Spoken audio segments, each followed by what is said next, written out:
Hello and welcome to Live from America podcast. This is Hatem. Noam had an emergency, cannot be here, but comedian Boris Hyken is here. He's going to be my co-host today. Boris, great to see you.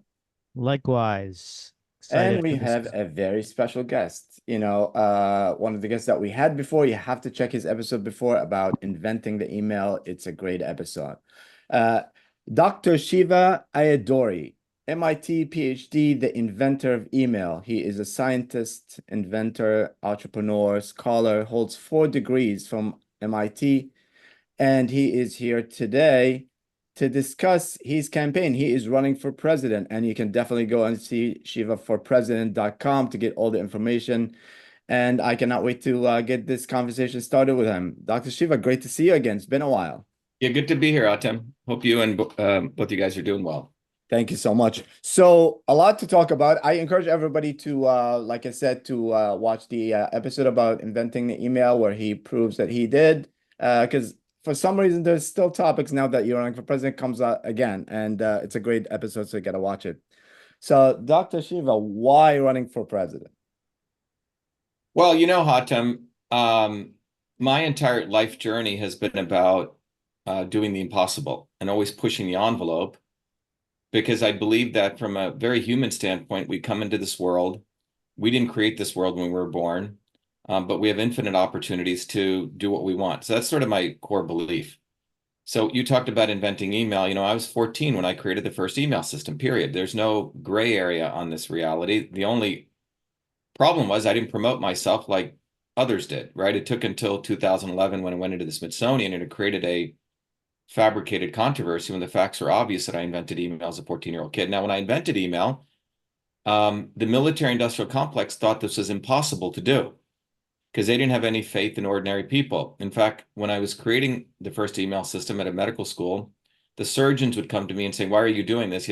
We like using paper and using our own interoffice mailbox system." So the history of my personal history, my family's history, and if you look at just the history of human advancement, has always come by looking at what people thought were impossible and going forward and doing it. The key word is doing it.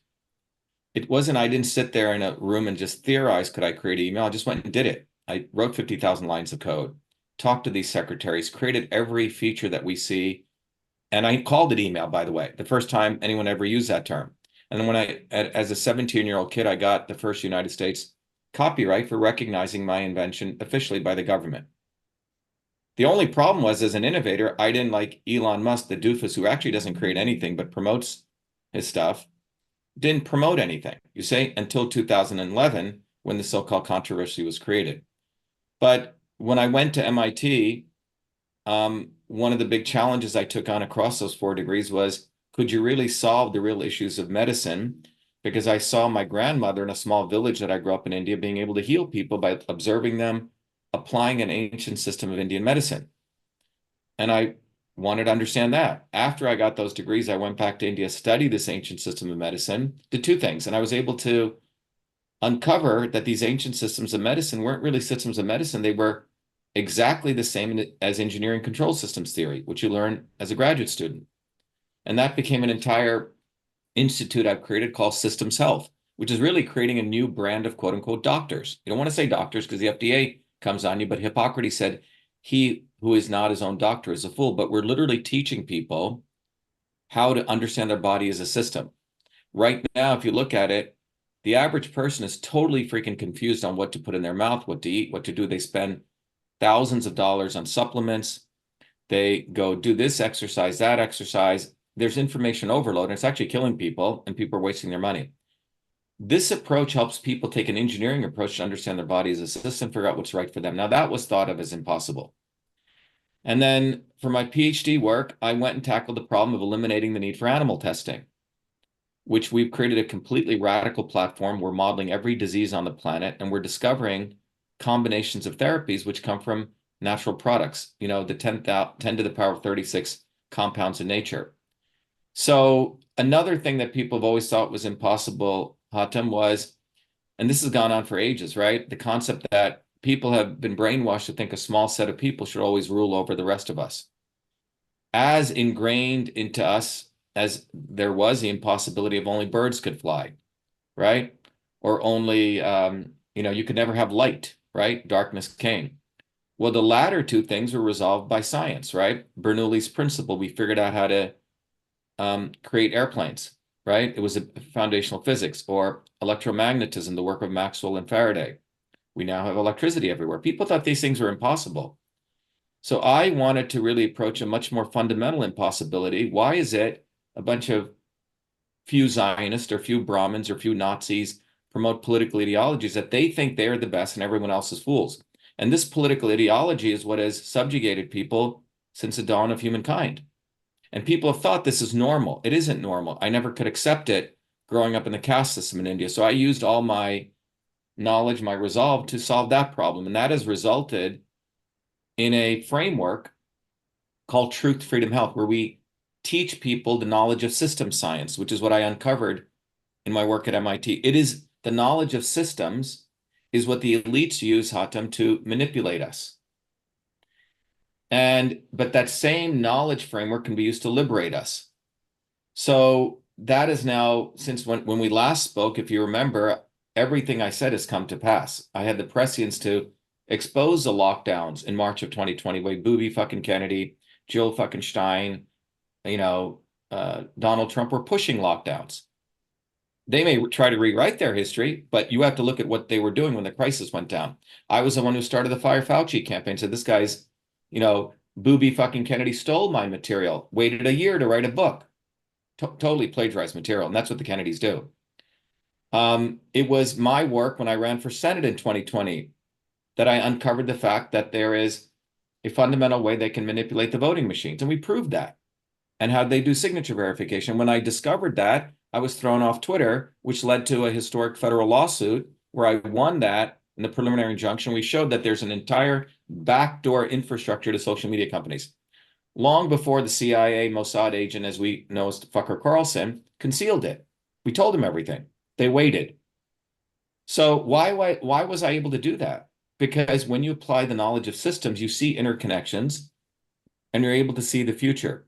Well, that has now evolved from 2020 till today into a global movement. About 500 million people saw all those videos in spite of the censorship. 500,000 people now belong to this movement, and we're training people from all different backgrounds. 99% of our people are working people who have a job. We train them the dynamics of systems, how these systems work. We teach them history, that changes never come about by any of these politicians from above. It has always come about through militant mass movements, bottoms up, guided by very clear political theory. You see this fool, Nick Fuentes, complete fucking idiot. One day he's hanging out with the Zionist Laura Loomer. Next day he's hanging out with that nut job who did the Stop the Steal, right? Next day he's supporting Trump. Now he's thinking about supporting Kamala. You see, these people have no theory. So they just yap, yap, yap. They build some following, mislead people. They think it's about clicks and views, and they forget that there are ordinary people's lives here at stake because these people don't work for a living. And over the last 70 years, cost of living has precipitously gone up and lifespan has actually come down. And that was the launch of our campaign. The whole notion of Truth, Freedom, Health says we must intersect activism, the fight for freedom, with the fight for real science, truth, and with taking care of your body. You can't just be a yoga Nazi all day, take care of your body, or be into some meditation and yoga, lifting weights. But then when COVID comes, you're pushing everyone to wear masks. And a lot of these yoga people and so-called meditation people, right, we're forcing people to do mask mandates. Do you remember that? There's a big dichotomy.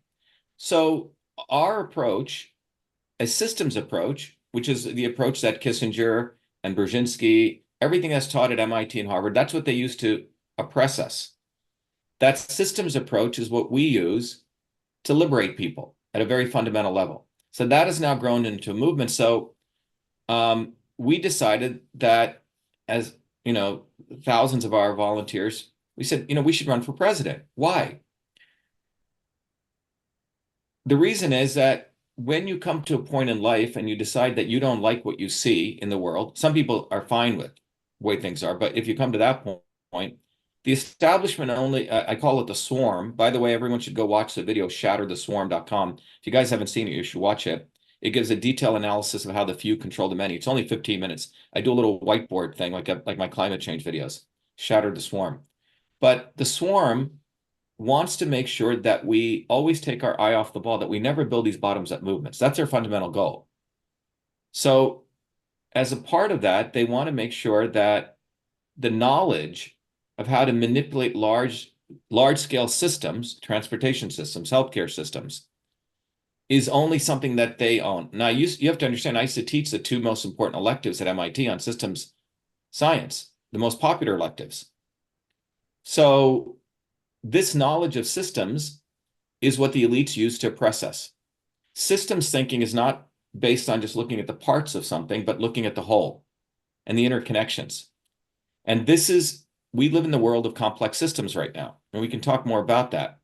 So running, when I ran for 2020, think about all the things that we did in spite of them cheating my election. We exposed the backdoor portal to Twitter. We exposed the election fraud. Those things went viral all over the world because an engineer who came bottoms up with nothing decides to run. Guys like me aren't supposed to run for any office. We're supposed to be in our little siloed cube, right? Be a good Indian or be an engineer or be this or be that. But I break down those barriers. So my running for president, people said, oh, that's impossible. You're not born in the United States. You can't run. Bullshit. That's not true. We've challenged that. Some people did theoretical academic papers. We decided to run. Well, we have a national organization now with leaders in every state, and we've gotten on the ballot with electors in nearly every state except 4. New Mexico, Hawaii, Alaska, I forget one other one. It'll come to me. Okay, Nevada. But think about the organizational structure we had to put together to do that. With less than, 50K, we did this. Booby fucking Kennedy raised 20 million. He pocketed most of it. And yet he couldn't get on all the ballots. We're listed on 13 ballots. Massachusetts is the hardest ballot to get on. You got to collect 20,000 signatures. And then you got to submit it to 350 town offices, pick them up. And we did this on our own, Hatem. These guys pay $10 for signature collectors. This is a bottoms up movement. These are everyday people like us doing this. And one of the important positions I've taken, which is a position I've had since 1984, and it was us who've educated people on the difference between Zionism, anti-Zionism, and anti-Semitism. Zionism is like Nazism. It's like Brahminism. It has nothing to do. It's a political ideology to justify that a small set of people can manipulate the rest of us. And it's okay to do that. It's okay to commit genocide. It's okay to steal other people's property and land and so on. Jill Stein is a fucking Zionist. And we'll talk about Isn't Jill Stein like the biggest critic of Israel out of the 3 running? Well, so let's talk about that. Very good question. So one of the I have like 10 other questions at minimum, by the way. It's very hard to keep up. You've said a lot. I didn't know. Go ahead. I mean, we can just talk. I mean, go ahead. I do want to. I have like curiosity questions that probably I could just like Google. Like I wasn't familiar with Tucker being CIA or Mossad or whatever. I know his dad had something to do with it. But I think a more productive question out of the things that you discussed, how does someone go about differentiating a legitimate bottom-up movement versus something that's for instance, like there's a lot of like words like coup, let's say, thrown around in so many different contexts. Did you use the word coup? C-O-U? A coup. So, for instance, like if you have something like the Euromaidan movement in Ukraine that a lot of people call a coup, or you have something like what happened in Iran that was definitely the U.S., the CIA throwing a coup. There's a big difference between those, and if you have any organic bottom-up movement, probably if it's something like pro markets or whatever, the CIA is going to be involved, even if it is a legitimate organic movement. Or like in Poland, what happened during the what was it, like right before the Berlin Wall fell? Yeah, when Lech Walesa was doing that. Yep. Right, and that was, most people see that as not a coup. Most people see that as a legitimate movement that was anti the control of the USSR, that the US provided, fax machines or like whatever to. How does like the average person that doesn't have 5 PhDs go about trying to have an educated view, including within the US, on what is a legitimate organic movement and what's something that's being, presented as such but isn't actually that?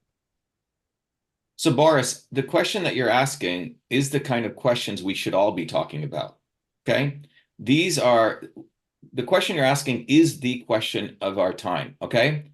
Because behind that question is something that needs to be understood so first of all, one needs to acknowledge, maybe we can all acknowledge this, that any significant change in humanity has never occurred top down.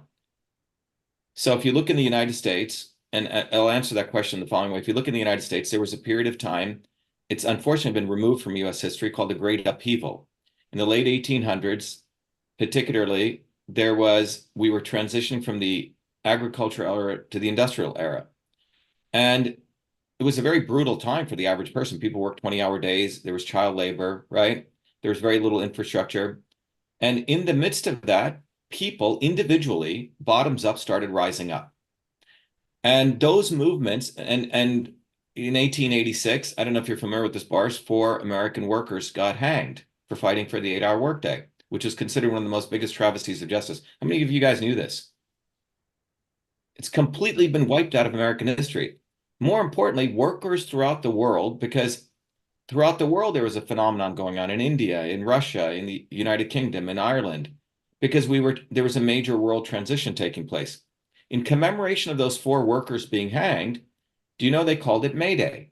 It's not a communist holiday. It was in commemoration of 4 American workers.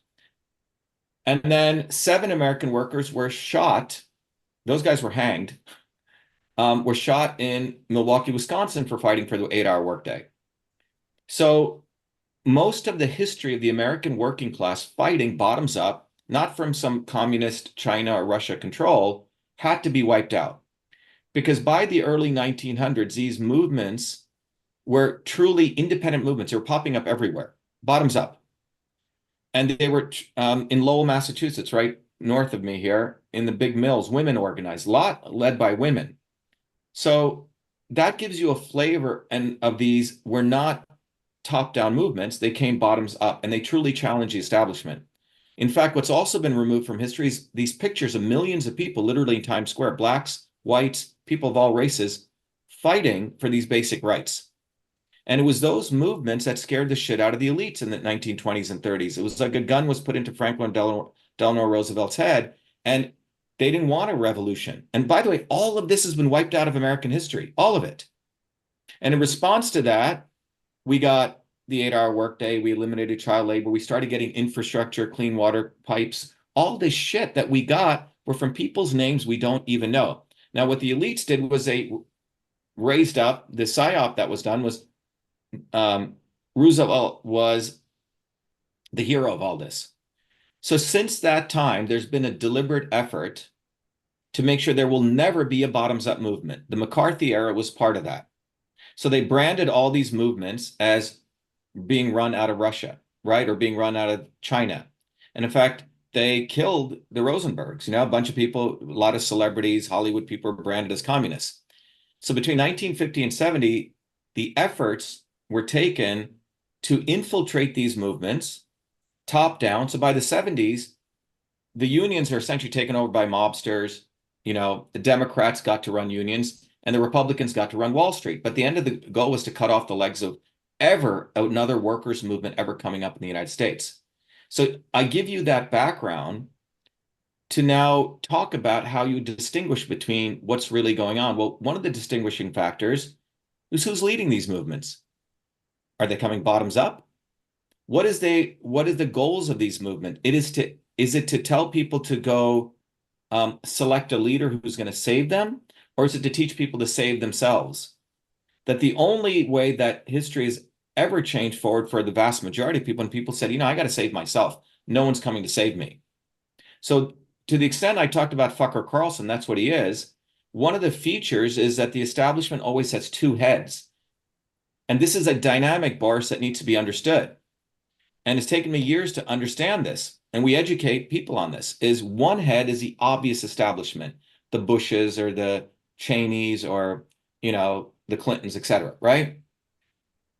The other head that they create concomitantly to manipulate people so they don't build a bottoms-up movement, that's a goal. Make sure we never build a bottoms-up movement, is a not so obvious establishment. So the day that they create a Reagan and a Mondale, they had to create Jesse Jackson. I don't know how old you guys are, right? In the 80s. He talked a big game, and at the end of the day, he gave all of his votes to Mondale. Bernie Sanders, they spawned him. I had many friends who were supporting Bernie. I said, he's going to fuck you over. No, no, no, no. Bernie will never sell out. I said, he will hug Hillary Clinton on the floor of the Democratic Convention. Mark my words. So he was created to why? To make sure people don't build these bottoms up movements. So one of the key features is, do these people want to empower people independent of any particular leader to build these bottoms up movements? And are they educating people to do that? Bernie Sanders surely ain't doing that. He talks enough. Well, in this election cycle, you had Trump and Harris. And then another scam artist, Booby fucking Kennedy, shows up. And I had to do a tremendous amount of work to expose this guy. Hatem, you know, back in 2020, we had to do work. And we lost 20% of our followers because he gets a lot of quote unquote anti-vax moms to suck his balls off. Okay. They think he's fighting for them, and he isn't. He's openly said, I believe in full vaccination of all Americans. The Kennedys are one of the big crime families, and they are controlled opposition maximists. They exist to create some aura that they're fighting for us.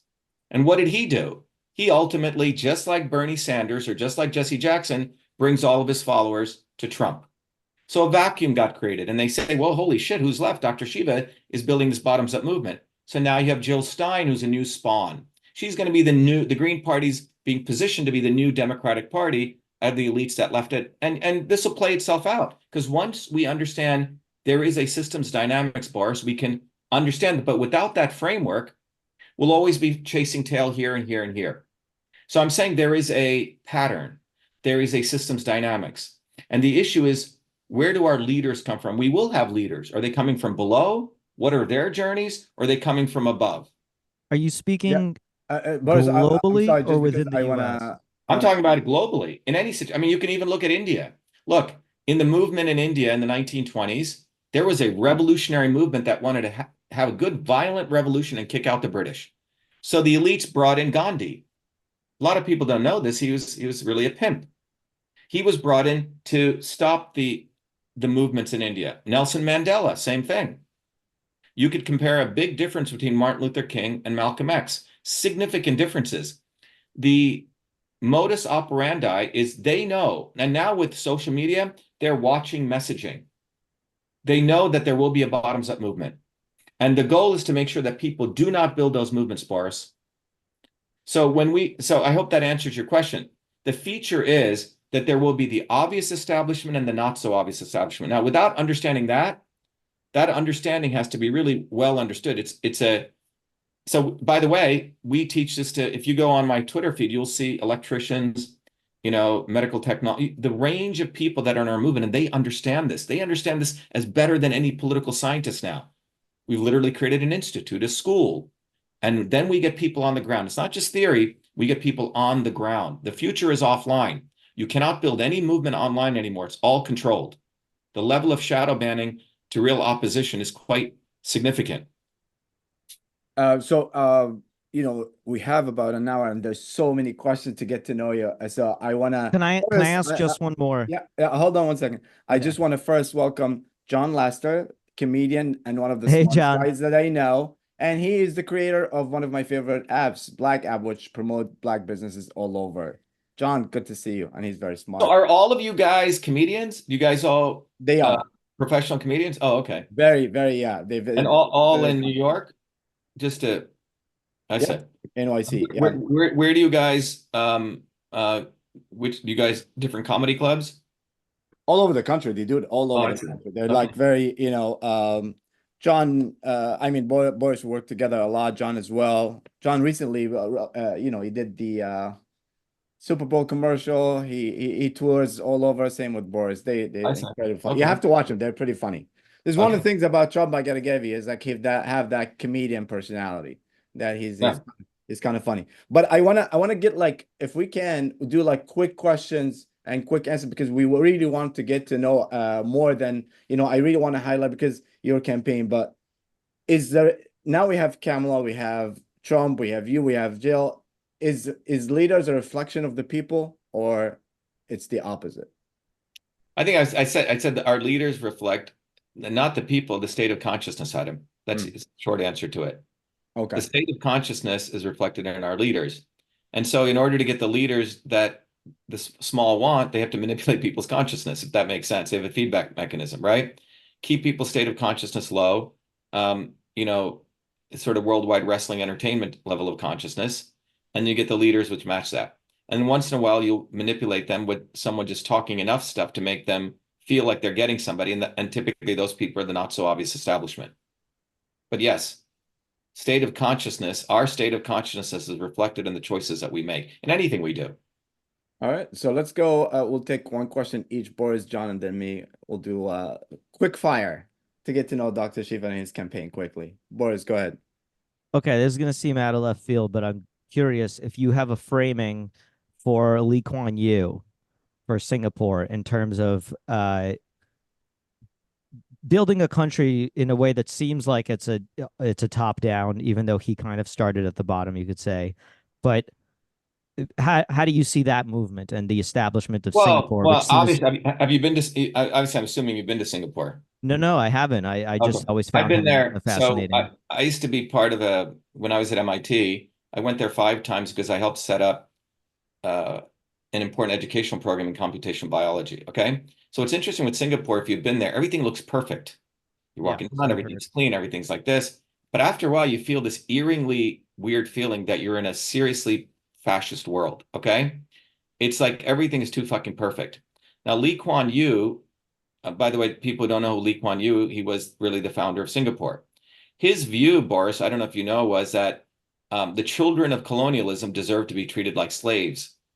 They're not ready to be free. So he created very strict structures to basically believe that people who want to be slaves must be kept slaves because they have a slave mentality. So that's where his concept of Singapore comes from. Now, look, you can create infrastructure in society. So if you believe in truth, freedom, health, or what I call transport, conversion, storing from physics, you can create amazing infrastructure, one aspect, but not enough freedom, right? So you can have freedom, you can have infrastructure, and you can have innovation. Let's say these are the 3 ingredients of a great society. If you do great infrastructure and everything's perfect, but you don't have freedom and you don't have innovation taking place, what kind of society is that, right? That's a certain flavor. So we as human culture can create all different societies. If you ever watch Star Trek, right? That's sort of a world. They go to different worlds and you see all these different societies. Some people decide to become Luddites. Some people want more freedom. Some people, you know what I'm saying? So we have infinite choice here. So Lee Kuan Yew's model is to create a perfect society with perfect infrastructure, right? But there's no fucking freedom. You know, we have our movement is in Singapore. People are afraid to hand out flyers there. They're afraid. Really? Oh, yeah. So, but Singapore is an amazing place. You walk down, you want to do it, you get great food, you get great restaurants, everything's perfect, great shopping, right? It's all perfect. But there's this aura. If you step out of line, you're fucked. A friend of mine who came from Singapore, used to teach at MIT. You go to a school to learn how to cane people. You know, if you piss in the wrong place, you get caned. You know this, right? I don't know if you know, a couple years ago in America. I knew they had severe punishments for like, drugs and things like that. So there was an American guy who was an idiot. He knew that you shouldn't fuck around there. He went and did graffiti. Well, 6 canings. And these canings are very harsh. Okay? Now he's a fucking idiot, right? Why would you go do that in a country that's saying precisely when you get off the airport? I mean, it says it, no graffiti, don't do this, no drugs, we will fuck you up. Okay? So on the one hand, you could argue there's some benefits for that. People don't fuck around. But there's another aspect of it where you can't hand out a flyer. You see? So our volunteers are very afraid to do anything political. So, but Lee Kuan Yew was taking a reductionist model to create a society. Great infrastructure, people are slaves, I got to tell them what to do. And that was his worldview coming out of a post-colonial model. Interesting. Yep. So, you know, we spoke in the other episode about when you invented the email and how it's still a controversy till now. And then, you know, you have to come out and talk about it all the time. And then, so what make you think that you're going to have a fair fight running? Oh, good question. Right. You know, like, how is that? Like, you understand the system. You said you're building, you know, a movement with the system. It's designed for 2 parties. It's designed for that and specific people in certain parties. So are you doing this, and honestly, are you doing this thinking you are going to win? Or are you doing this to make a point? Or are you doing this to expose the system? What is the goal and why you think you would have a fair fight? And then I'll let John Well, go. the answer is all three. Okay, so let me explain this. Okay, so Hatem, you're absolutely right. Right, the system. So basically, there's not two parties. There's just one. I call the swarm. Please go watch shattertheswarm.com. Okay, it went viral on its own. It's literally me going up to a whiteboard and but making it very accessible how the few control the many. Okay, so go watch it, but it has deep control systems theory in there. But here's a bottom line. When you were born into this world and you decide you don't like the way the world is, what are the two choices they give you, Hatem, to change the world? Go be a lawyer, right? File lawsuits, you can change that. Or go work with your congressman's office, right? Run for politics. They only give you two choices. Agreed? All right. And we know those two choices are within the realm of those who are oppressing you. They control everything, the legislature, the judiciary, all of it. We all know that. You have to be an idiot if you don't know that. But they've removed from American history what I shared with Boris before. The immense power of people individually in self-organizing systems to organize bottoms up and understand this process of change. Does this make sense? To understand that the real way change has occurred is when the slaves united in powerful ways and they understood this dynamics of power, that your master is actually going to have the obvious establishment. He's also going to create the house slaves, okay? He's going to create the two sets of people. This dynamic is very hard. It's not intuitive. This is an engineering dynamic, Hatem, that I had to uncover and educate people because I'm interested in fundamentally changing the system of oppression from growing up in this caste system of India, okay? So now, if you come from the concept of, hey, my job, my mission in life is to build this bottoms-up movement. Now, does that mean you don't participate in electoral politics? Does that mean you don't go into law? No. You go into that with your eyes wide open, and you figure out strategically how you can use the occasion of an election to educate as many people on their corruption, okay? And even if I wanted to win a U.S. Senate seat or the presidency, you would have to have a movement anyway. Does that make sense? Yeah. There's no way you're going to if you're truly against the establishment, there's no goddamn way you're ever going to win it without a mass movement. And I would argue that the founders of the Constitution created the Constitution to allow mass movements. And I can talk more about that.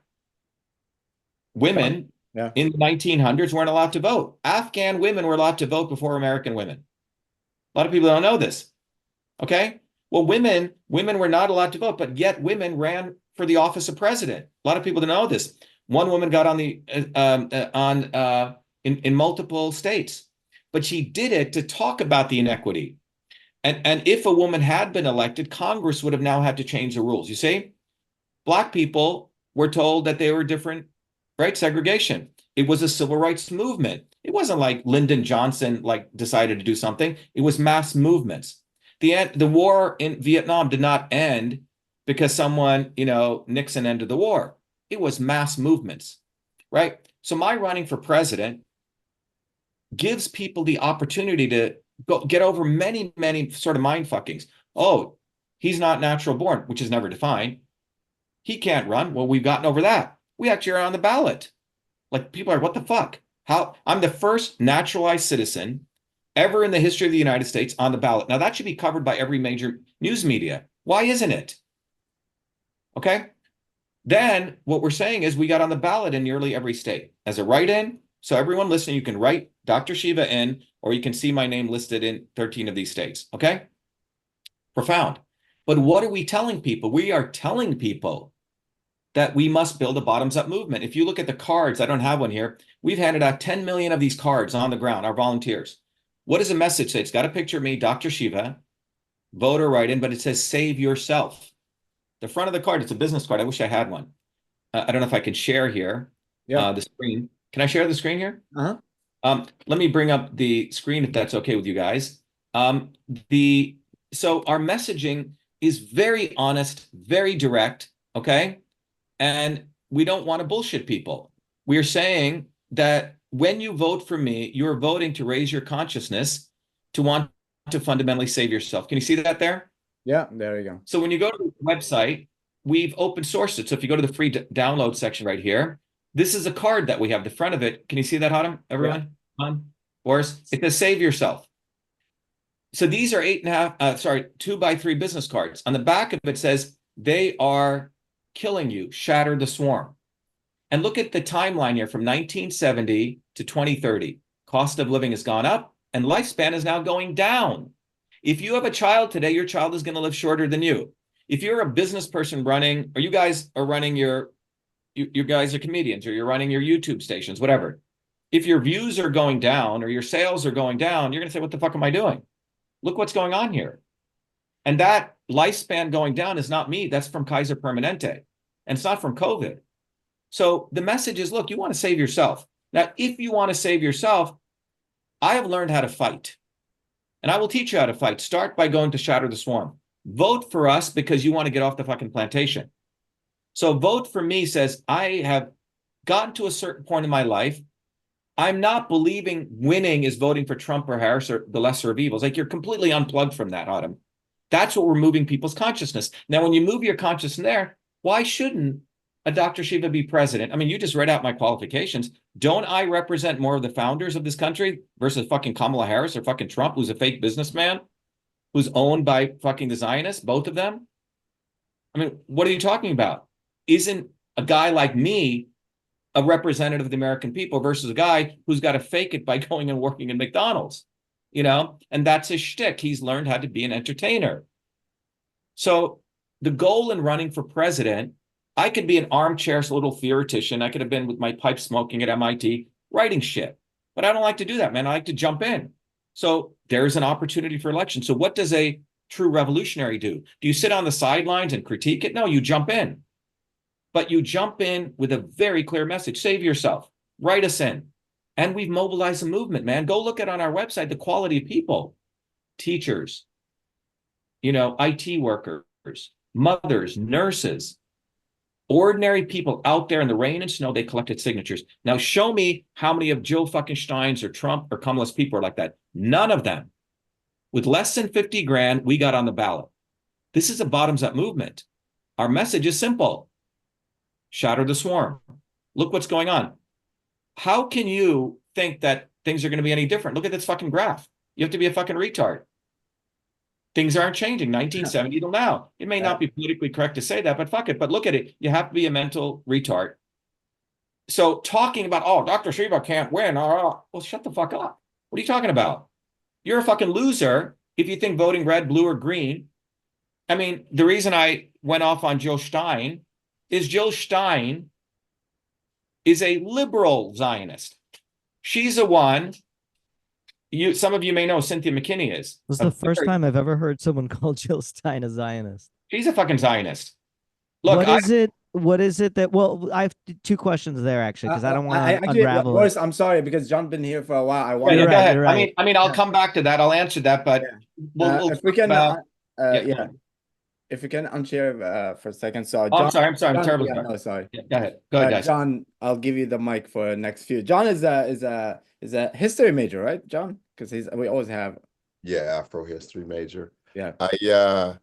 I'm also a tech founder, so Tim was talking about my app for Black-owned businesses. I was at a tech summit in Silicon Valley last year, and somebody put on a wonderful presentation about all this research they had done on why startups work out, funding, mentorship, opportunities based on kind of where you started in life. But when they boiled it down, the number one variable, more important than anything, was timing. So you could be a little too early, you could be just a little too early, or just a tiny bit too late. And if Google got there, if you've got a search engine, you're a little too late, but a little too late costs you everything. I personally believe that this is a white supremacist election. This is white people, in particular white men, saying the goods that come from this country, the powerful positions, which is why we don't want some nigger bitch being the president of Harvard, right? This DEI, even though you got a rapist with 34 felony counts at the top of their ticket. we should still be able to get the best job in the world, even if we can't read, even if we lie, even if we rape, even if our companies were completely fake and we got all our money from our father. That is not disqualifying to them. We should still reap the benefits of this country. There's too many brown people coming in here and too many black people in great spots. Who the fuck are these people to think that they can reap the benefits of this fucking country? So we have a lying motherfucker who his wife won't sleep in his bed with him, who was impeached twice, lies, rapes, steals, fake company, should be sentenced, but they pushed his sentence back to after the election. 34 felony counts. I got homies with 1, 2 felony counts. I never seen white people jump up and down for felonies. All of a sudden, felonies and rapes are okay. So I think that what you're saying, Brother Shiva, totally on point. I do question the timing. Is that what these white folks want to argue about? Because no one believes that if cops were slipping in their own blood while Barack sat there and watched it like a video game, that these exact same white people wouldn't be apoplectic. So the idea that they're playing along, or they're kind of, well, let's talk about taxes or Kamala or whatever. This is about white power, full stop. If a woman, a black man, anyone tried any of this fuck shit, this place would be on fire. Yeah, so John, I agree with all the points that you're making. I do have to say, I still think the variable is timing. And this is really about, are you going to let this black woman get the same job, no matter how disgusting, lying, incompetent? This guy's a fucking... Yeah, so John, how much more of a human... It's all your fault, Boris. You're the white guy here. I'll take it. Look, John, it's been, frankly, it's very refreshing to have this conversation because, frankly, look, there are the issues of discussion that you can have in a forum where you have another person of color who talks like this, not a house slave, okay? You have black people who are still house slaves. A couple of days ago, just to give you a vantage point, I was put on one of those got you interviews by a black woman who is now supporting Jill Stein. Jill Stein is out there touting reparations with no interest ever to deliver on them, okay? To manipulate the black community. And we know this has happened many times. In my own community, among low caste people, you have people touting, oh, I'm going to help the low caste people, but they sell you out, right?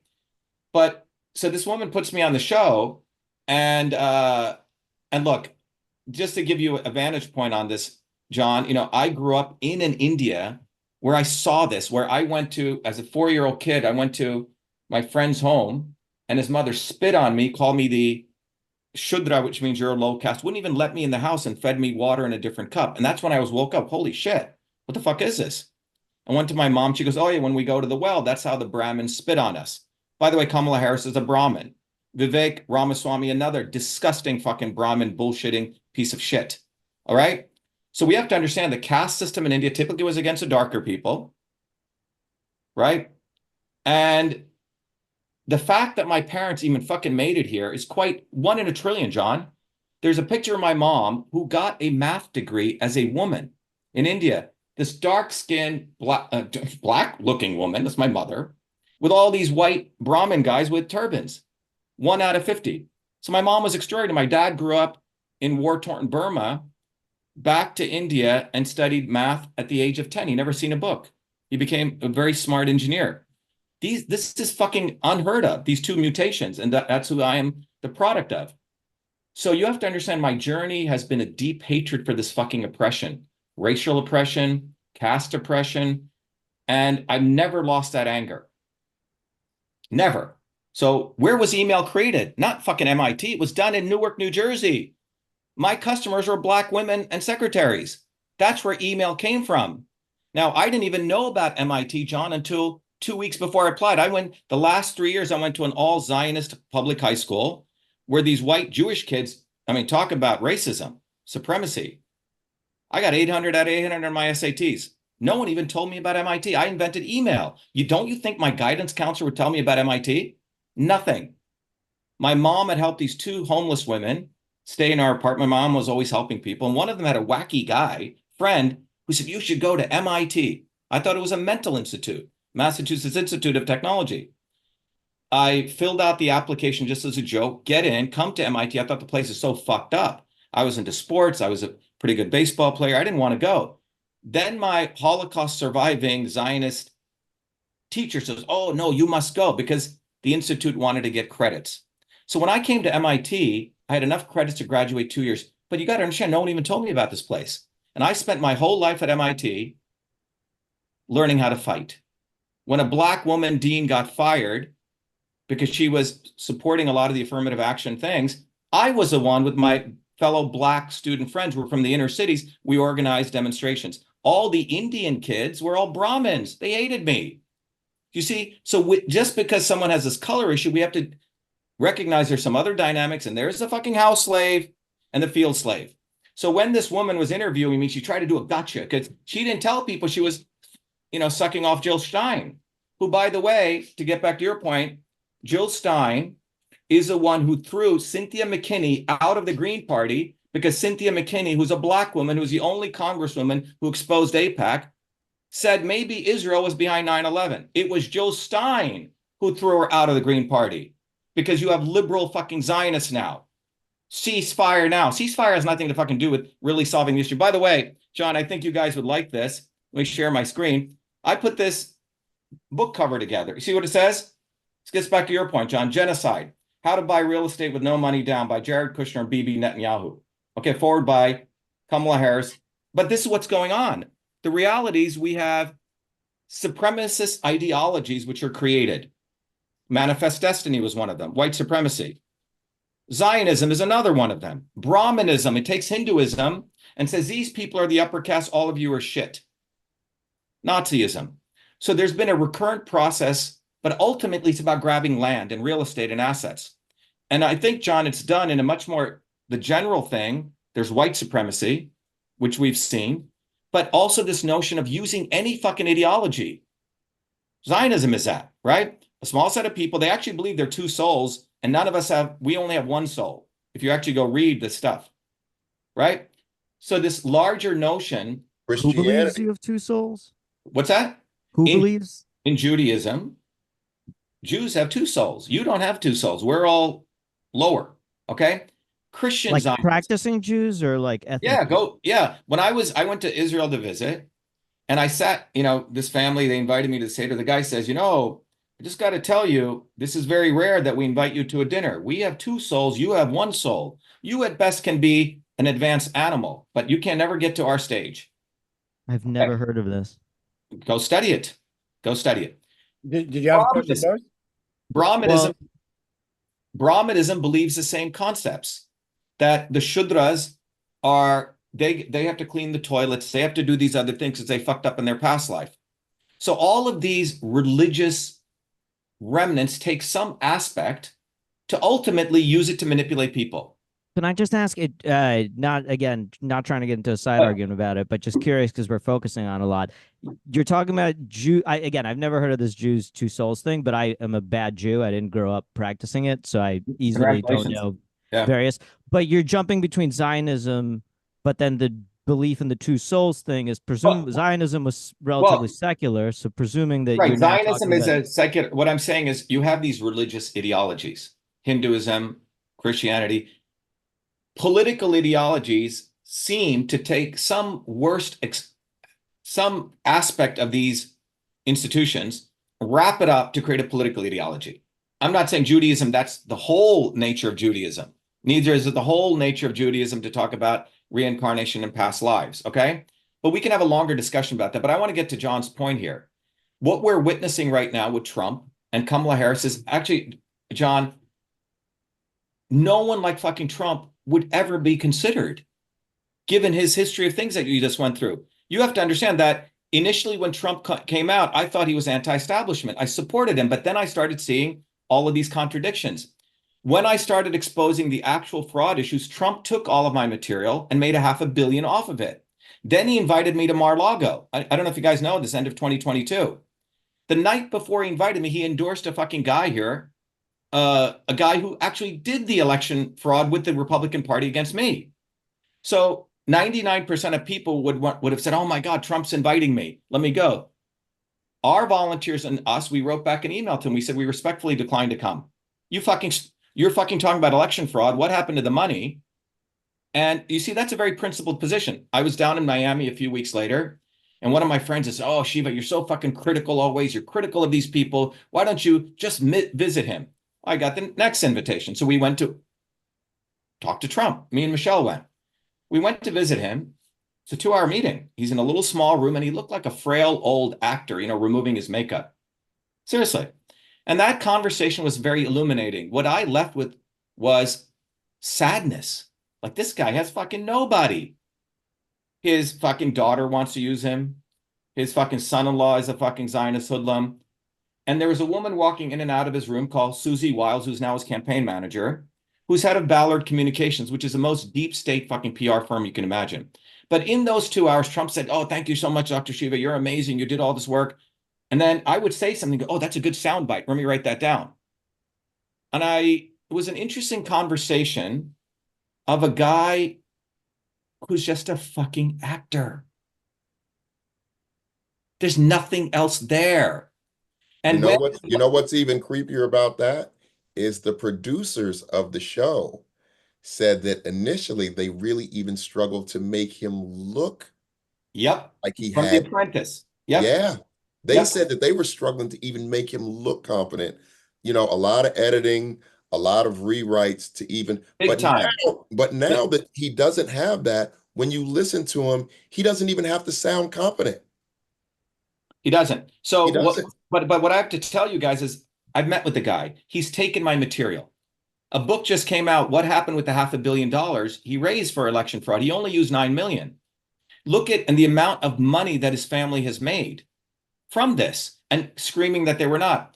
A very good friend of mine was his financial advisor during his bankruptcies. You got to understand, this guy's not a fucking businessman, guys. This is not a businessman holding a phone, talking shit. So I went to some meetings in Atlantic City, and I mean, for the sake of this conversation, AA meetings, right? You're not supposed to out yourself or whatever. And there are people in there from the casino, the stuff that he was running in Atlantic City, who had turned their small businesses over to go work in these casinos. All of them got shafted. Every single one of them. The homicides that existed because these people are now out of business. They said that wasn't the worst part. The worst part was him lying about Atlantic City, which kept other business from coming in, which exacerbated their problems for years. Yeah. This guy couldn't even keep a casino open that just takes people's money. It's comical. But as long as he says the caravan, the Haitians, that's what he's running on. That's more powerful than them ever looking into, this guy's a con man. It doesn't matter. As long as he hates the same people that I hate, that's what they're running on. They've taken the hoods off. This is straight, unabated, no more nonsense about it. You got to get these legal immigrants in Ohio out of here. You got to shut that border down, and then we're going to have camps for these damn Latinos. You can't let these brown people in here. You don't want to compete. It's a 100-yard race. Don't you average white boys still want to start on the 50-yard line like me? I can't read. I'm a rapist. I'm a con man. My business has failed. Don't you still want to have the best job, be able to get the best job in the world like me? And that's what this election is about. So I agree with what you're saying, but I think that that's what they're running on. I think that Kamala Harris is a C- at what she's doing.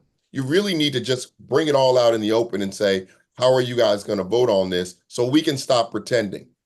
Because all this, his policies, the people that are talking about his policies don't know any of his policies. This is nonsensical. John, it's all theater. Nonsensical. John, so I think the dynamics here is that what has occurred, and this has occurred since 1970, you've had an escalation of the consolidation of power at every level. And the opposition to this has actually been no opposition. It's been house slaves. And the Democratic Party or Bernie Sanders or all these people, including Kamala Harris, are actually don't really go after these people. And the reason they don't go after them because they have so much fucking skeletons in their own closet. Because they're all bought and paid for. This is why the only way change is going to come is with guys like me, frankly, who don't give a fuck.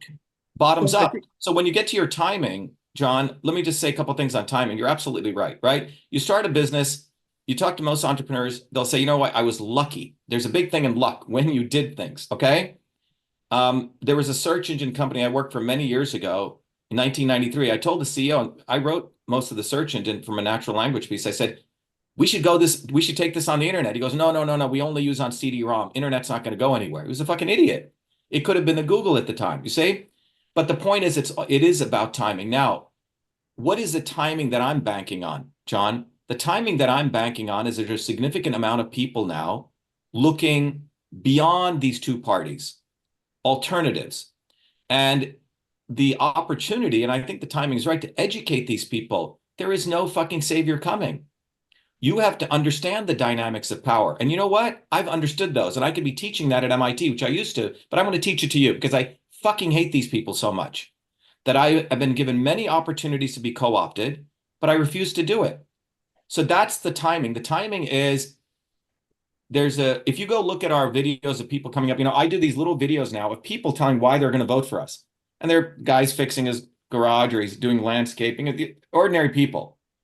And all of them consistently say the winning here is me understanding how the fucking shit really works. And you get enough people to raise their consciousness, that's when the game is over. You need about 3 to 5% of a standing wave vibrating at that level. That's what the win that we're going for. Imagine having 50,000 Malcolm X's. It's fucking over. It's fucking over. It's done.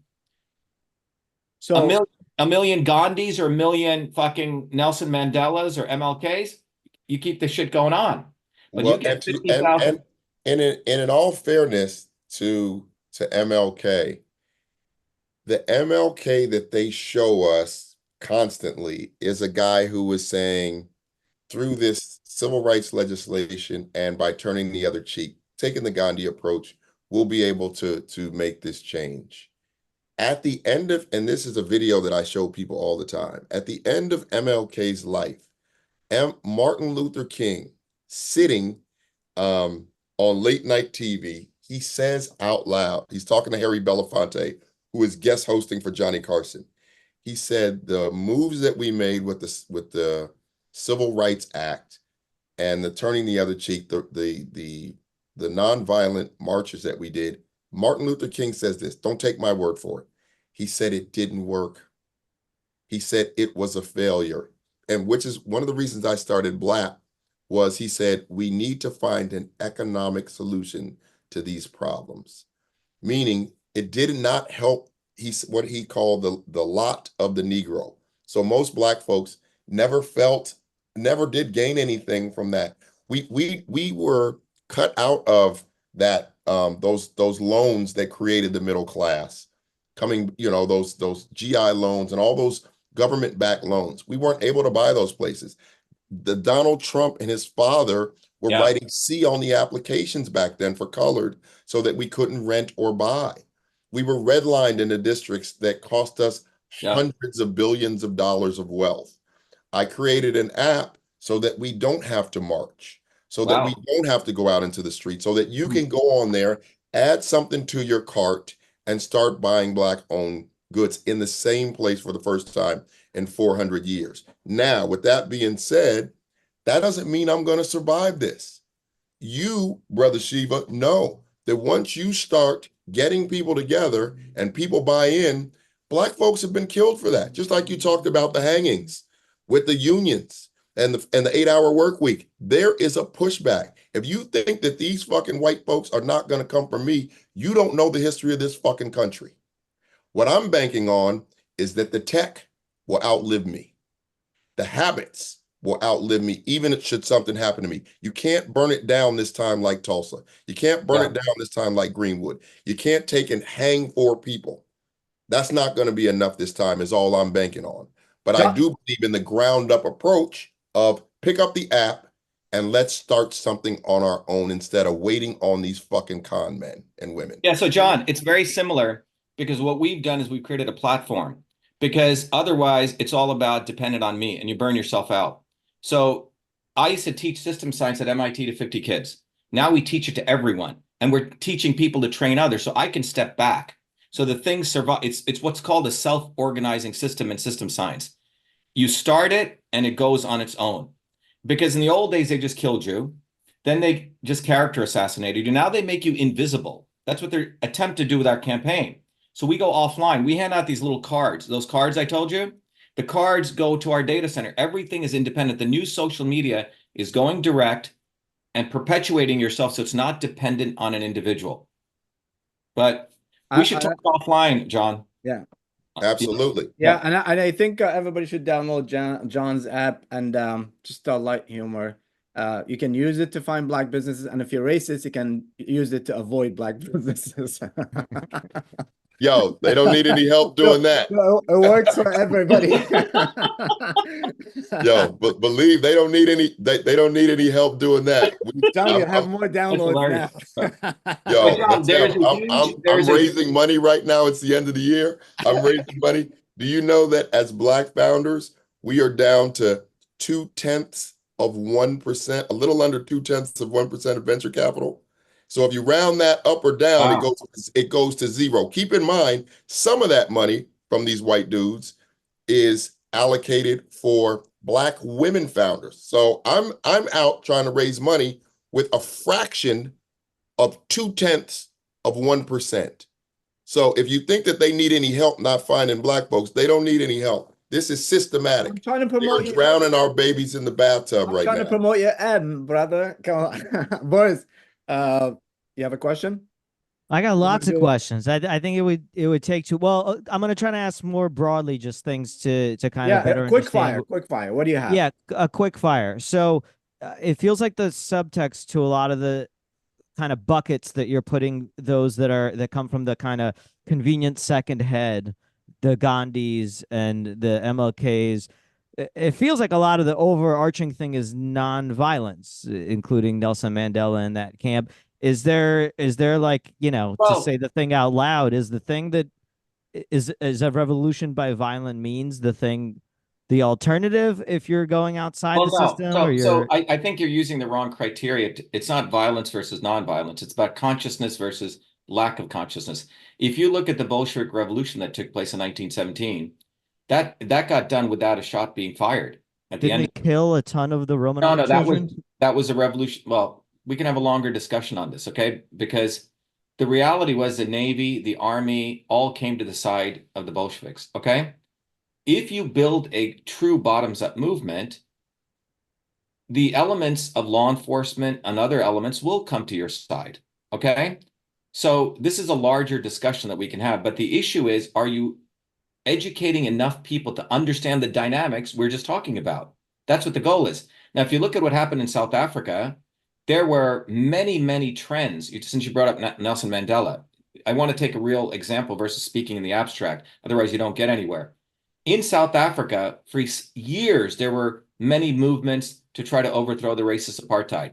Steve Biko was saying that there will never be any future to South Africa without socialism, right? He was executed. Many years ago, by the way, there's a picture of me, you guys will find, burning the South African flag on the steps of MIT. I led one of the biggest movements against this. But when I was doing those movements in the 80s, I met a number of people, exiles who came from South Africa. One of the guys was in prison with Mandela. He said when they were in prison, they would have massive political discussion. There were many, many trends. And he goes, in those discussions, Nelson Mandela was the dumbest guy that they had. They knew he was chosen by them to control this process. So before Mandela was anointed, there was a massive movement coming up that was marching to Johannesburg to overthrow the white government. In the last minute, they brought in Mandela. That's what actually took place. And if you look at what Mandela actually did with appointing Zuma, they fucked over the black people. The conditions in South Africa now are not that different, except you created a pencil-thin strata of black house slaves who collaborated with the white supremacists. That's what's actually occurred. So that was Mandela's job, no different than Gandhi's job in India. So if the people want a bottoms-up movement and they want a violent revolution, if that's the only way that they see as the only way to do it, they have that right to do that. But that is not the only modus operandi. But your example was the Bolsheviks, who ended up murdering half of the Bolsheviks and the Mensheviks. Well, Children. you're making statements that we should have a longer discussion on, okay? Because if you want to talk about that, we should probably do a show just on that, okay? But it is wrong to make broad statements like that because some of it's frankly just false. Well, no, I'm just asking. I wasn't making any statement. I mean, I'm trying look, to understand. Look, right now, since you're bringing this up, we can talk a little bit of foreign policy. Right now, what's going on, the reason I put up that thing with this prick, this disgusting human being called Jared fucking Kushner, he would write a book like this. How to take people's land with no money down. And why am I saying this? If you look at what I shared with you at the earlier part of this discussion, that it was the bottoms-up movements that started taking place among the American people that scares the hell out of people. A similar movement took place in Russia, which was occurring in the early 1900s. And after the Russian Revolution took place, again, this has been wiped out of history. Most people know. Do you know Woodrow Wilson sent 7,000 troops to overthrow Russia, along with 14 other countries? Because the thought of working people coming to power was like a bomb went off. Overnight, 130 workers' parties came out overnight all over the world. People said, shit, we want that. And 17 countries tried to surround Russia and defeat them. Stalin, after Lenin's death, went into hyper wartime mode, and because he wasn't a theoretician, and that's what evolved. The Russia that you see today was state capitalist. Now, you have to give the reality and the fact that it was the Russian people who destroyed Hitler. 25 million lives were fought fighting Hitler, and it was the Western powers who were funding Hitler against Russia. So when you go to Ukraine right now, when we installed these fascist guys in 2014, it was Obama, it was Hillary Clinton, it was Condoleezza Rice and John McCain who installed, because they didn't want one of their own people. The eastern part of Russia, the Ukrainians who lived there, remember fighting Hitler. They're like, this is fucking bullshit. So the Russian people have a huge history and a noble history of fighting fascism. So the end goal of all of what we're witnessing before us is ultimately Russia. Russia has $75 trillion worth of national resources. The United States has 45 trillion. Iran has 30 trillion. Iraq has around 20 trillion. China, 22 trillion. Venezuela, 10. We're talking about land grabs. So what we are witnessing right now, if you play it out in the larger scheme of things, is they started the war in Ukraine to weaken Russia there. It's been a part of a long philosophy, Boris, that goes back to 1978, put in place by Zbigniew-Brzezinski, which is to split Russia into 3 regions. And it's laid out in a plan, in the Carter Plan. Eurasia part of Russia, Serbian Russia, and Far East Russia. So step by step by step, that's what we've seen executed. So the goal right now is to have a 2-front war for Western imperialism. One is with Ukraine, and the other is a la Netanyahu to bring in Iran. So that is sort of if you want to talk about Russia, right now, the goal is the Western imperialists see Russia they got to have at least 1/3 of that land. You don't see Russia as imperialist? What's that? You don't see Russia as imperialist? Good question. So you have mafia people, okay? Putin and that mafia is another mafia fighting another mafia. Agreed, okay? Can I just also really quick, because there was a lot of history. But I just want to make this point. Yeah. You know, if you're watching The Godfather, the movie, and one fucking organized crime guy wants to take another one, that's why we should have really no sympathy for the Kennedys. Come on, right? One organized crime family shooting up another organized crime family, and then they create Camelot to make us feel bad. But the dynamics are, there are 2 large powers, and they have their own interests. But within the Russian spirit of the people is still a remembrance that you cannot deny, and that's what Putin takes advantage of fighting fascism. And it's real. So there's some of that. I mean, my question is, a lot of what you say, I don't have enough education on, frankly. Ukraine, I have a little bit more familiarity with because I was born there. And I've seen, I mean, for starters, in terms of the U.S. funding Hitler, I mean, they agreed to split Poland. If Hitler didn't betray Russia, Russia would have betrayed Hitler. Like Hitler just beat him to the punch. So I don't understand how the U.S. But they did supported Hitler. sacrifice about 1 million people dying. Oh That's yeah, the they reason. threw cannon fodder, of course, and they're still Well, we willing can to have a do it long, now. it's a Yeah. well-established fact that Western powers knew that there was going to be a major workers' revolution in Germany. Hitler's role was to suppress that, and they funded him. Yeah, I actually kind of Yeah. like we said, this could be another discussion. I want We to can have a whole, we should have a whole discussion on this. Yeah, Okay. I want to focus more on the election system here, because it looks like there is a big issue, not only with the candidates who's running, which is reflection of people, but also the people that voting for all these, Trump did get 72 million voters. So for people that vote for party over the person or stuff like that, we have a lot of issues that need to be fixed. We have to take a deep look in ourselves and see, okay, what's wrong with people doing this? And also the other thing is like the fact that if somebody vote for Kamala or somebody vote for Trump or somebody vote for Dr. Shiva, whoever, like it becomes enemy. It becomes somebody like, it's an opinion. Like there's a lot of bad losers, But to begin with, why do we have these candidates? Are these the best? And who is in the bench? You look at the bench of both parties or all parties. Who's there? Nobody. There's no true leaders. And I think that's one of the major reasons we have all these conflicts in the world right now. There is not a true leader in anywhere, that can do that, Well, I think it's a little bit deeper than a Hatem. I think what they've done is they've dumbed down significant masses of the population, so they don't even know how to choose a leader. Well, So that's one, and also with the fake news, with the media, with the social, if it wasn't for TikTok, we would not have. If we depended only on Instagram and Facebook, we would not have seen what happened in Gaza. If it wasn't Okay, TikTok. you know what? I'm glad you said that. But Gaza, yeah, I think we should. A lot of these. I'm sorry, John. Let me just 2 points I want to make, and I want to give. So one of the points is this: if you go to Trump and Kamala, either one of them, anyone who achieves this level of being able to raise $1 billion, this is not done by an individual, Hatem. There's a machine behind them. Wilbur Ross is the one who bailed out. John, you were talking about Atlantic City. Trump was taking 15% loans on Atlantic City. For loans, what fucking idiot does that? Okay? He was completely bankrupt. Wilbur Ross, he was the head of debt equity financing for Rothschilds. He's the one who saved Trump. And they saw in Trump a serious con man. And they still let him retain 50% of ownership. John, who the fuck else does that? How can you be bankrupt and a VC comes in and says, oh, you still can own 50%?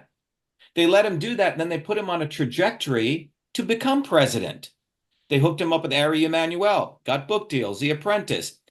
When I did a podcast many years ago with Marla Maples, right? Because she was seeing all my stuff on Mandate. She said, oh, me and Tiffany love you. So we did a podcast. After that, she's the one who took my letter to Trump and saying it's fucking stupid to do a lockdown. But she shared with me when she was leaving Trump that Trump unequivocally said, I am going to be president. Dun, dun, dun, dun. Like he was absolutely sure he was going to become president. Now, his becoming president is not done, randomly. There's a big Madison Avenue machine behind this. They know that people are fucking pissed. They were pissed with Obama. So now we need a white guy to manipulate people. They chose him. Yeah, I mean, this is all you got to understand. They're not going to let anyone get to that level of notoriety without a machine. You have to be fucking stupid to think like Kamala Harris actually won the Democratic nomination, or Joe Biden got there, or Trump got there. There are massive machines. The amount of money, it is well organized. The tweaks that they do, Hatem, are just to figure out who will be like A/B testing and marketing. You present this ad campaign or this one. That's what these people are. They're ad campaigns to see who will be better at deceiving the end people. And they're getting so much feedback data right now. But how do you decide again in which direction causally that's in? Like, again, only to compare because I am more familiar with the Bolshevik Revolution. In the same way there, Lenin was sent from Germany. Arafat was sent from Well, the no, KGB. Lenin was not sent from Germany. We can have a longer discussion on that. Yeah. We should just have a discussion on that. Let's go to John. John, you wanted to say something. So saying about when I said TikTok, if it wasn't for TikTok, we would not have seen what's going on. I just, because we all understand, and there was no hiding it. It wasn't like I'm coming with a hot take here. the silos that they have put these people in, when, Brother Shiva's talking about dumbing down these voters. If you're watching Fox News all day, you really are just watching brown people come into the country on loop. And Exactly. I'm not making that, like, you could literally Right. sit there and they're just showing you brown people walking over the border. They're not hiding it anymore. Their pitch right before the 2020, I don't know if you guys remember, was the caravan. Yeah. Those black people, brown people. Oh, God, you guys want these brown people in here? So I guess my question was, Hatem, you had brought up TikTok. I'm saying, in a world that was created after Nixon's impeachment, where they created Fox News saying, this guy should have been able to stay in office even with these crimes. We're going to create a bubble. It was literally created for that reason. And kudos to it. It worked. Yeah. These people regurgitate shit that has the hypocrisy of mind-blowing shit. Yeah. You know what I mean? Like the way that they rage about these people coming over the border illegally, and they have just made a felon. These people who are law and order, these people who witnessed cops slipping in their own blood, while he sat there and watched and then said, "You guys go home. We love you." The Law and Order Party beating on cops with American flags. Can you imagine if Barack had invited the Nation of Islam to the Capitol? What these exact same people would say? How un-American. They would want him hung in the town square. This is nonsensical, but I say that to say, now that you did create a silo, and there are silos even to the right of Fox News now, Newsmax and OAN, right? I always said Trump's biggest danger was, and Harry Anton from CNN backed it up with the data, was being in a debate. The only time that you really have this son of a bitch on the ropes is when we're all watching it at the same time. Because you can spin anything else, even January 6th. But when we're all watching at the same time, there's enough people, the numbers come down, which is why he's refused all of the debates, all of the interviews since then.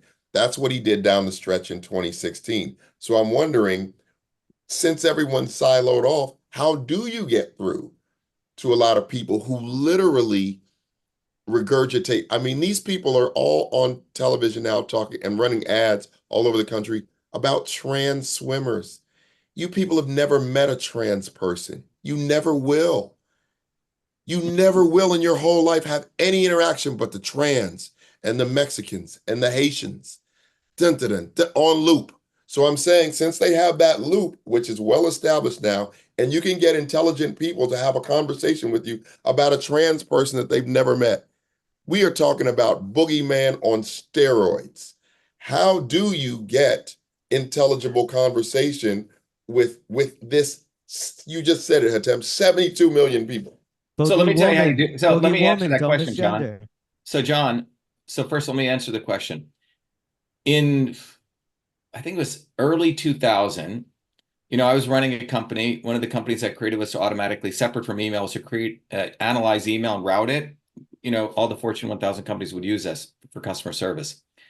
So my salespeople set up a meeting with a guy called Roger Ailes. You know who Roger Ailes is?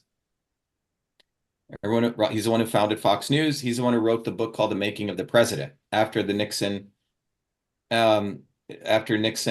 Kennedy lost to Nixon, right? It was when TV was just coming. So anyways, a pretty big meeting. I was only 20 some odd years old. He go into this meeting with this fat fuck, Roger Ailes, and he's got every TV station running. And he goes, "You know what I do, boy?"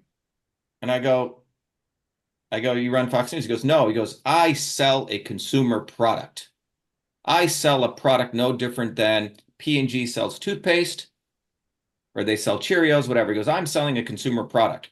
Because see, they wanted to use our technology to analyze the emails coming in and figure out customer sentiment, to figure out the response that they should do. Okay. So anyway, but before I went into that meeting, his right-hand guy says, "Roger Ailes will decide whether he's going to do business with you if he likes you or not." I must have said something wrong that he didn't like. We didn't end up doing business together. Okay. Probably because he was a fucking racist. Okay. That's a different issue, right? But the important thing was, he said, I run a consumer product company.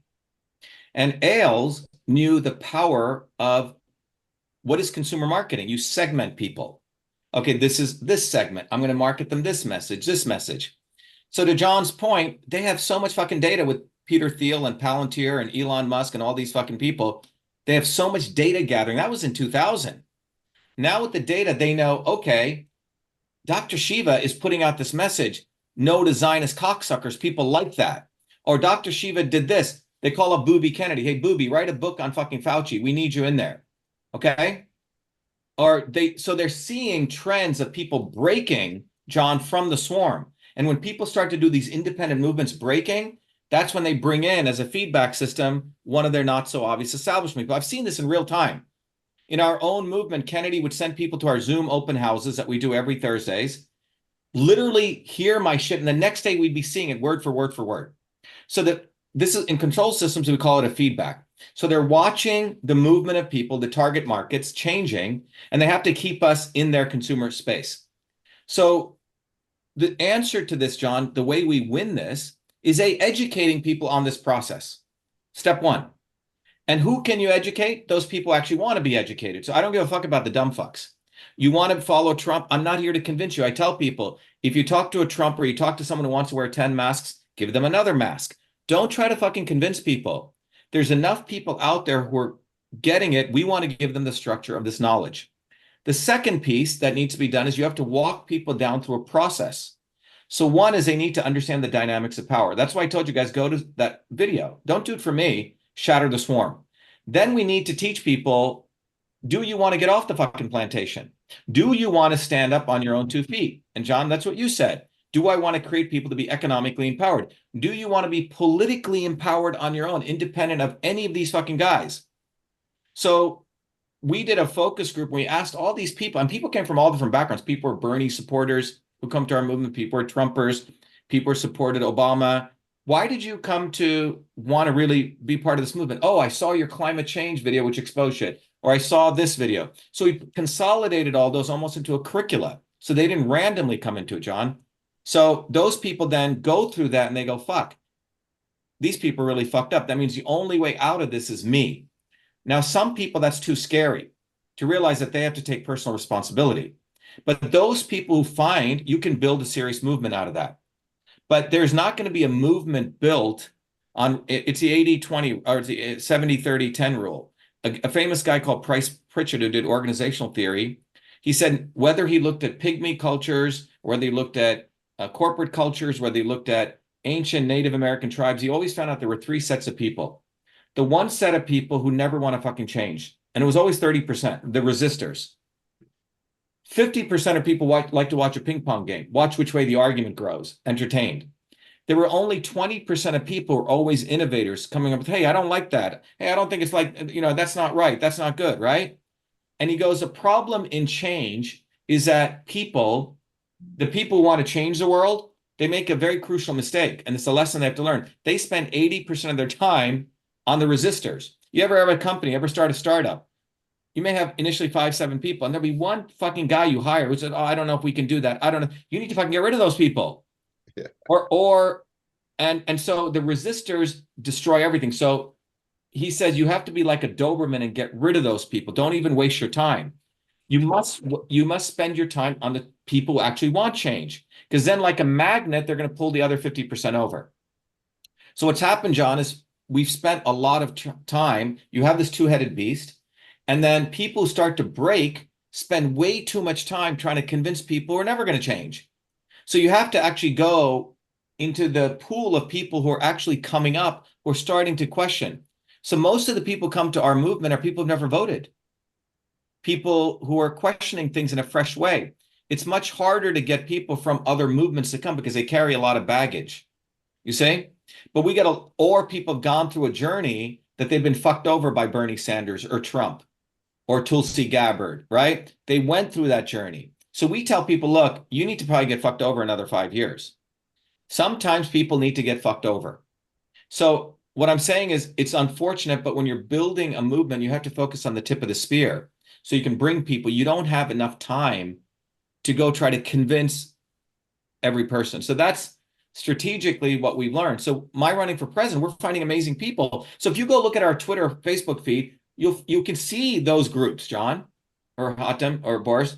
Oh, he can't run. He's not natural born. Shut the fuck up. Okay. I'm not going to waste my time here. Equal protection means equal, idiot. We're all equal citizens. We can talk about the 14th Amendment. Then you find a set of people. Oh, no one can win. This guy can't win. It has to be Trump or Harris. You're diluting the votes. So New Jersey, it was Kamala Harris's people who sued us to get us off the ballot. But in Wisconsin, it was Trump's people. So clearly someone's threatened by us. So great, go vote for them. We don't want you. And then you find a set of people are like, man, this guy's anti-Zionist. I looked at his platform. I want to learn more. Those are the people we want to foster. The people who already have their own fucking brains, right? So it's a tough thing that you have to leave certain people behind because it's time consuming. Some people literally have to go through their personal journeys. So that's the answer, John, but you're absolutely right.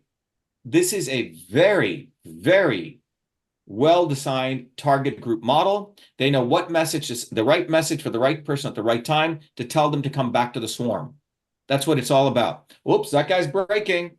Let's give him Booby Kennedy. Oops, let's bring him back. Oops, that guy's breaking. Let's create Vivek Ramaswamy, a brown-skinned guy who's a fucking dipshit, literally manufactured overnight. Overnight, they fucking found this Brahmin.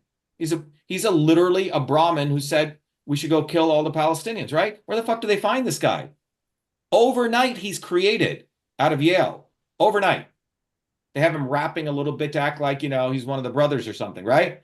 So these people are created because they're watching in real time the consumer trends. So now in real time, so you have fucking Elon Musk.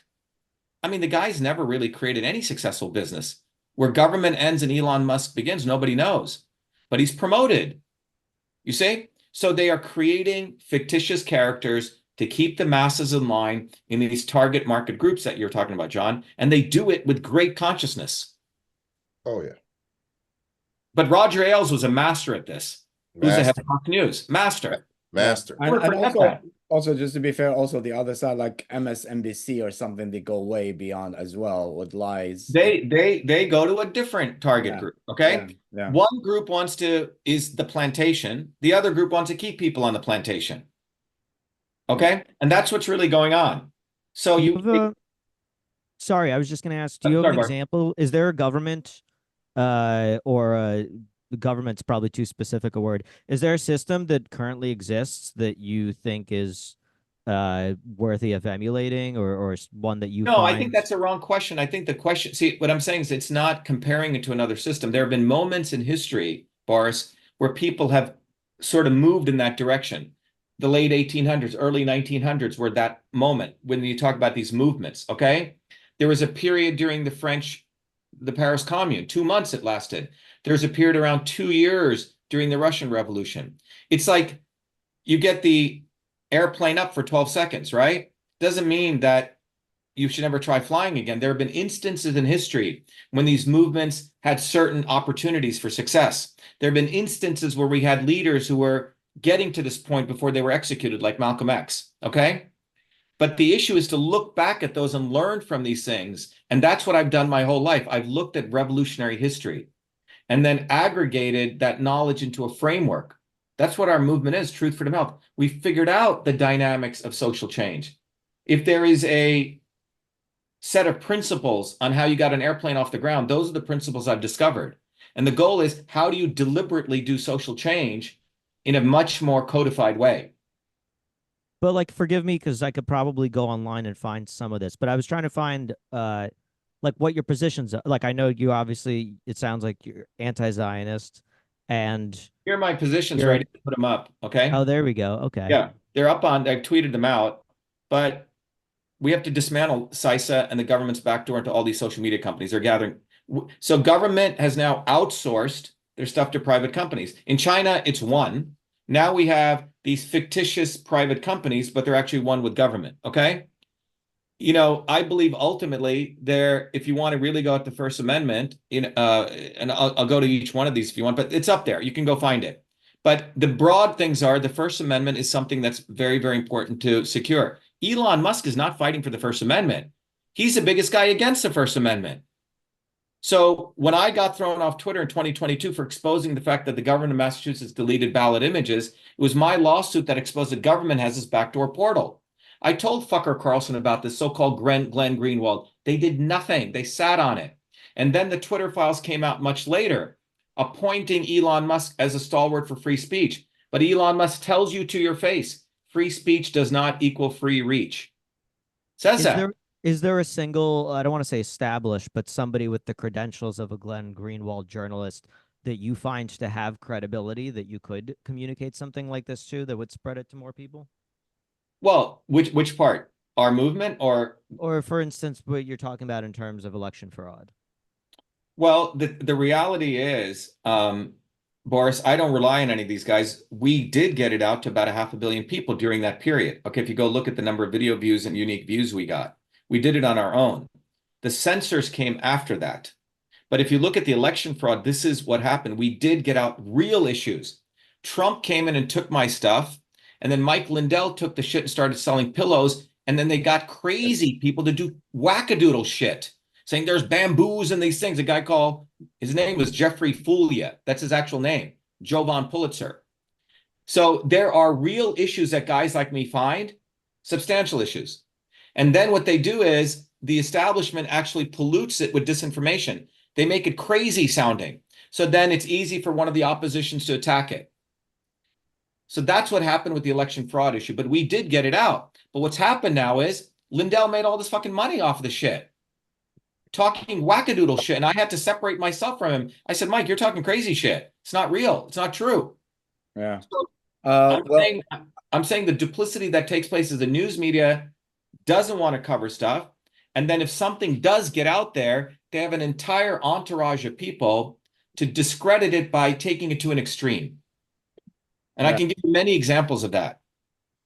yeah, I think you know, it's the media has become a entertainment business, controlled entertainment business. And that happened starting in the 1920s with Edward Bernays, the guy who came up with the concept of the soundbite. The goal was to make sure consumers became consumers, not became activists participating. The goal was to create an entire generation of Americans who would sit on the sidelines and watch. And that was, look, this conversation we're having here is what people like. The history of humankind says people like long form conversations. When I was growing up as a kid in India, we'd sit around the fire. My grandmother would tell these great stories. People do like long form. The elites want us to think people are fucking stupid. They just like the one little soundbite. And they go at the instinctive part of our brain, Hatem. We have various types of intelligence.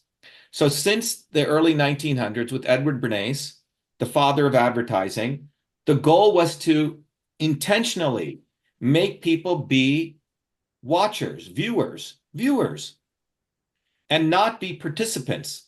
And so what our movement's doing is saying, no, fuck that. You have to be a participant. You have to want to save yourself. And people, so when I deliver information, I'll come up with one little soundbite like Shatter the Swarm. Behind that, we have a series of videos. Behind that, we have a whole course. You see, we create an information pyramid. Trump doesn't do that.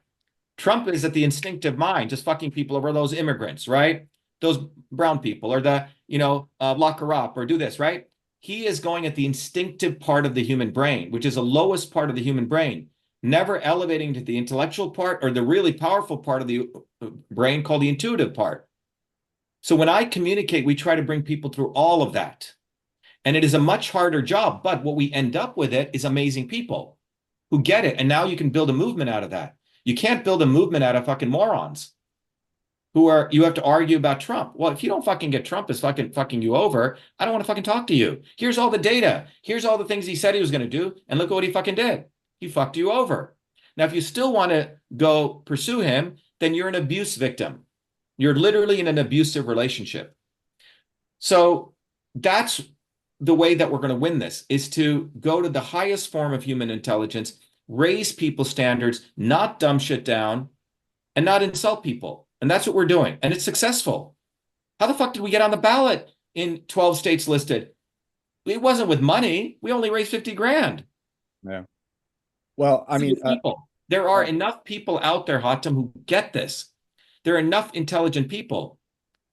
So and it's going to be the start. But, Dr. Shiva, thank you so much. I know we kept you longer than planned.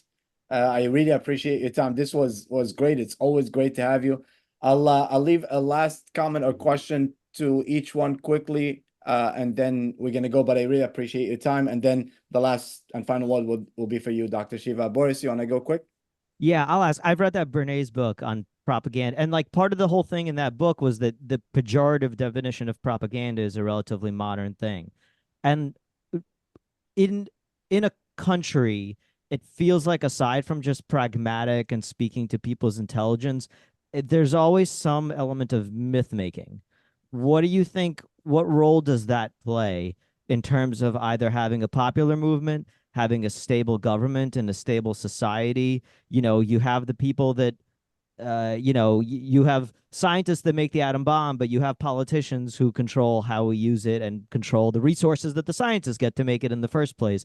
What, how do you see, first of all, I mean, your views are, it's very hard to ask a cohesive question, to be honest, because your views are so broad. It's interesting. You have a lot of stuff that you've said that I strongly agree with, a lot of stuff that I don't agree with.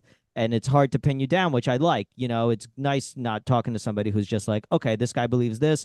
I can guess what his beliefs are on every other subject based on. Well, Boris, let me address this myth making thing. You're bringing up a really, and I'll just stop there because it's I've actually already a brilliant rambled too question. So if people have read the works of Joseph Campbell, right? Yeah. And if you watch all these Hollywood movies, they all follow a formula.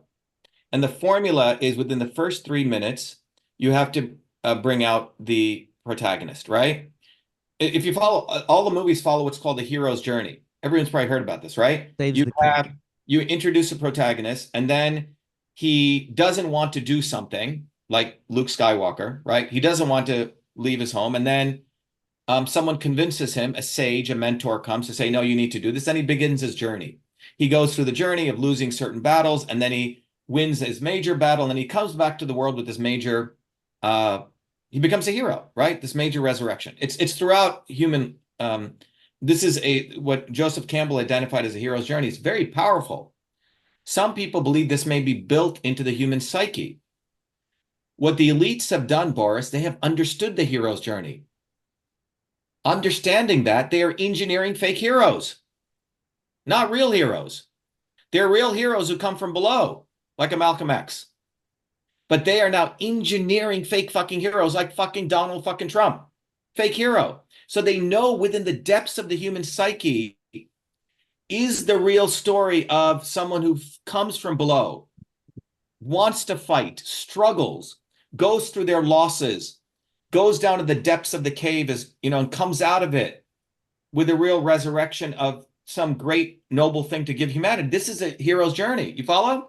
So what the elites have understood, this deep psychic phenomenon that all of us goes through, so they're fucking creating heroes. Trump getting shot? Come on, we can have a longer discussion about that. Are you fucking serious? Perfect thing holding up that shit like that? Come on. They are engineering. Booby, the Kennedys are our heroes. One of our volunteers, our father, was roommate with John F. Kennedy. Fucking guy had every staph infection, never went to class, every fucking STD, would get A's. Fucking was a reckless human being and was anointed to be the president. And then they create this whole mythos about the Kennedys. They're using the power that they know that the hero's journey is embedded into our hearts and minds, Boris. And this is why I call them fake heroes. They're not real, and they must suppress real heroes. And without any arrogance, I can tell you, the invention of email is a true story about reality. The reason they have to suppress it is because they must elevate a fake story that email was created by them in the military industrial academic complex. You see? Because there are real underdog stories, true underdog stories, and they must be fucking made invisible. And they know the power of heroes. So they're creating fake heroes. It's a very important question you're asking. So the elites have learned, they also evolve. They're also watching, they're also learning, but their number one goal, if there's one thing you guys take away from this, is to make sure there is never a bottoms-up movement of ordinary working people figuring this shit out and getting ready to smash them. They never want that. Our own leaders from below. So everything that they do, the theater, the land grab, the Hollywood, is all about distracting people. To house slaves, right? To keep people on the plantation, to entertain people with the most powerful hero stories. But they don't want to make you a hero. Our movement says, save your fucking self. You be the hero. You get down in your community. You hand out stuff. You get us on the ballot. You fucking do it. This is a very different thing. John, last word. Oh no, great conversation. I don't want to hold it up anymore. It was a great time, man. Yeah, I think, look, guys, this is the best conversation I've had. I think we should do this again if you guys want time. I think people need this and they're wanting it. Yeah. No, I'm sure. telling you, Joe fucking Rogan is not who they want. Okay? Joe fucking Rogan is owned by the swarm. No, So definitely would love to. there's huge You know, opportunities to have more conversations no, we'll like this. definitely. I'll email you. We'll schedule something, and also maybe we'll do it live so people can ask questions and stuff. That would be great. If you want to share your information where people can follow you, anything you promote, Boris, what you got? At the Boris K on Twitter. If you're in Queens, I'll be at QED on Saturday. And then I'm doing Hatem's show at the Williams Center. When am I doing that? November 16th and November 30th. Yeah, and also I have Colin Quinn, the legend himself. It is sold out though Friday, so tough luck if you didn't buy tickets. And if you, but there's a show also on Saturday, and also I have 50-year anniversary for which movie? Boris, are you in it? The Blazing Saddles? The Blazing Saddle. We have comedians commenting on Blazing Saddles. 50-year anniversary is going to be so much fun. John, what you got? You guys know I'm the resident host down at the Comedy Cellar, so you can always catch me down there. And I put my handle there in the corner at He Was Funny. And your app? And my app, absolutely. Download Blap. We just hit 110,000 downloads. We still haven't spent a penny on promotion, so it is the most grassroots movement. Malcolm and Martin would be very proud of us right now. Download Blap.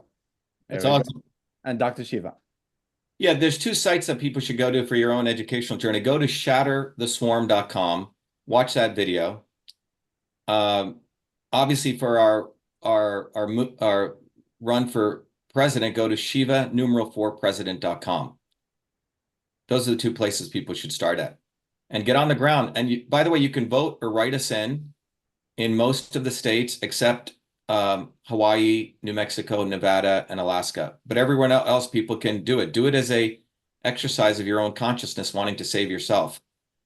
Mike Adams, I don't know if you know that guy. I got Mike Adams over the hill. Mike has agreed that if Trump doesn't denounce the genocide in Gaza, he's going to write us in Texas. But he was a big Trumper, you know? We'll see. See if he follows through. And I'll have the link for Dr. Shiva's website, Dr. Shiva for President, in the description of this episode. Thank you so much, Live from America podcast, and would love to have you again very soon.